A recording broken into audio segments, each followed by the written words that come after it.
अगर आप कुवैत आना चाहते हैं या फिर आपका वीज़ा लग चुका है या फिर आपका प्रोसेस हो चुका है, आप कुवैत आने वाले हैं और आप ये जानना चाहते हैं कि कुवैत आने के बाद आपका क्या-क्या प्रोसेस होता है, कब आपका सिविल आईडी बनता है, कब आपका बायोमेट्रिक होता है, कब आपका क्या बोलते हैं मेडिकल होता है। तो ये आज की इस वीडियो में मैं डिस्कस करूँगा, बताऊँगा कि अगर आप कुवैत आ जाते हैं तो आपका कैसे-कैसे प्रोसेस स्टार्ट होता है और कब ये एंड होता है और आपको लास्ट जो आपका प्रोसेस क्या होता है, ये सब जानकारी आज के इस वीडियो में दूँगा। मेरा नाम है आज़ाद और आप देख रहे हैं हमारा चैनल आई एम आज़ाद खान।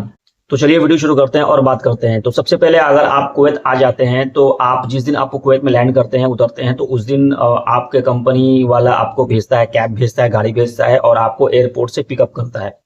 और पिकअप करने के बाद आपको अगर अकोमोडेशन रहने का जगह दे रहा है तो आपको वहां पर पहुंचाता है। अगर आपको नहीं रहने का जगह दिया जा रहा है तो आपको अपने मतलब आपको कहाँ रहना है वो आप अरेंज करके आते हैं तो आप वहां पर जाते हैं। लेकिन मोस्ट ऑफ द केसेस में कंपनी आपको रहने का जगह देता है। इसके बाद आपका प्रोसेस शुरू होता है। कंपनी आपको मतलब जहां आपको रहते हैं वहां से आपको लेके जाएगी। कंपनी अपनी एचआर ऑफिस में, मेन ऑफिस में लेके जाएगी और आपको काम मतलब आपका डॉक्यूमेंटेशन पूरा होगा, मतलब कि आपका ज्वाइनिंग पूरा होगा। तो वहां पर कुछ पेपर आपको साइन करवाएंगे और जो साइन करवाने के बाद फिर आपका प्रोसेस आगे बढ़ेगा। ये जो मैं आपको बता रहा हूँ, मैं मेरे साथ क्या हुआ है वो मैं बता रहा हूँ, क्योंकि मैं भी, आप लोग जानते हैं कि मैं भी कुवैत में आया हूँ और मेरे साथ कैसे प्रोसेस हुआ मैं वो बता रहा हूँ।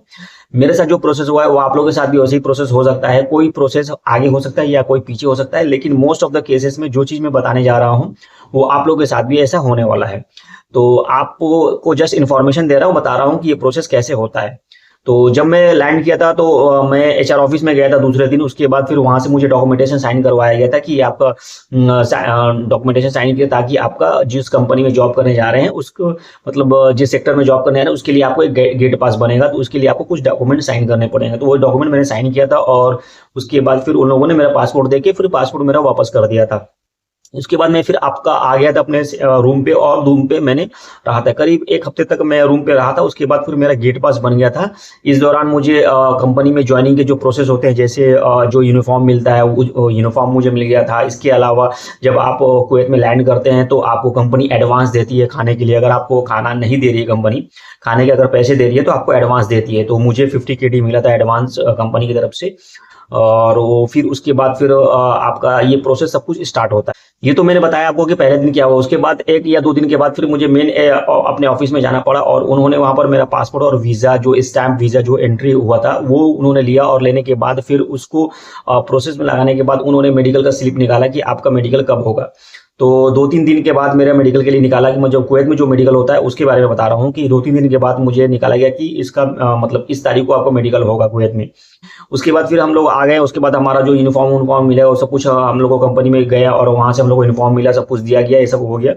और मेडिकल जो हुआ हमारा, तो मेडिकल संडे को हुआ हमारा मेडिकल और करीब 1 हफ्ते बाद मतलब संडे को मेडिकल हुआ और नेक्स्ट संडे को उसका रिजल्ट आया और उसका रिजल्ट फिट निकला। और उसके बाद मतलब मेडिकल करवाने के बाद ही हमारा 3-4 दिन के बाद हमारा गेट पास बन गया और गेट पास बनने के दूसरे दिन से हमारा ज्वाइनिंग स्टार्ट हो गया। मतलब कंपनी में जाना और हम लोग को काम करना स्टार्ट हो गया। कंपनी में काम करने के स्टार्ट होने के बाद फिर हमारा मेडिकल रिपोर्ट आया और उसमें फिट निकला। और उसके बाद अभी जो करंट सिचुएशन में है कि जो लोग कुवैत आ रहे हैं या फिर कुवैत में जो रह रहे हैं, चाहे यहाँ से कोई मतलब आउट ऑफ कुवैत जा रहे हैं, तो उनको मैंडेटरी हो गया कि वो लोग बायोमेट्रिक दे। बायोमेट्रिक मतलब अपना फिंगरप्रिंट, आई का रेटिना, ये सब चीजों को देना मैंडेटरी कर दिया यहाँ के गवर्नमेंट ने। तो अगर जिन लोगों का नहीं हुआ है उनका बायोमेट्रिक होगा और जिन लोगों का एयरपोर्ट पे हो जा रहा है तो उनका बायोमेट्रिक नहीं होगा। तो जब मैं आया था तो मेरा बायोमेट्रिक नहीं हुआ था, तो इसलिए अब मेरा बायोमेट्रिक का प्रोसेस जो है वो होने वाला है। वो अभी तक पेंडिंग है, हुआ नहीं है। इसके बायोमेट्रिक के बाद आपका सिविल कार्ड मतलब जब बन जाएगा तो आपका सिविल कार्ड का प्रोसेस स्टार्ट होगा। सिविल कार्ड एक कार्ड होता है जिससे आपकी आइडेंटिटी होती है कि आप किस कंट्री के रहने वाले हैं और आप मतलब आपका क्या जॉब है, क्या प्रोफाइल है, सब कुछ आपको डिटेल उसमें मेंशन रहेगा। तो अगर आप कुवैत में अगर कहीं जॉब करते हैं तो ये कार्ड आपको लेना होना बहुत जरूरी है और ये कार्ड कंपनी बनाती है आपकी। और सिविल कार्ड बनने के बाद जब आपका प्रोसेस जो होता है कि मतलब ये हो जाता है, डॉक्यूमेंट बन जाता है कि हाँ आप यहाँ पर एक वर्क वीजा में काम कर रहे हैं। ठीक है, तो सिविल कार्ड पहले तो बनता है तो उसके एक कंपनी बनाती है और उसका चार्जेस जो होता है कंपनी पे करती है। और अगर जब आपका सिविल कार्ड बन जाता है तो पहले आपको एक मतलब मोबाइल में मिलता है सिविल कार्ड। ठीक है, हैंड ओवर संग नहीं मिलता है। तो अगर आप मोबाइल में मिल जाता है तो वो भी आपको बहुत वैलिड होती है, कहीं भी आप जाते हैं निकलते हैं तो आप उसको दिखा सकते हैं।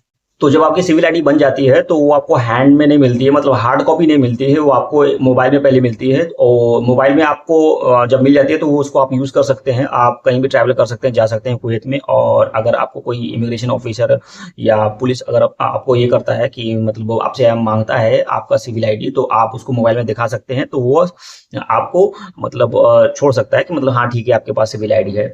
तो वो भी काफ़ी वैलिड होता है। और जब ये आपका हैंड मतलब मोबाइल में आ जाता है, उसके कुछ दिन बाद 5 दिन 10 दिन के बाद आपको हार्ड कॉपी भी मिल जाता है।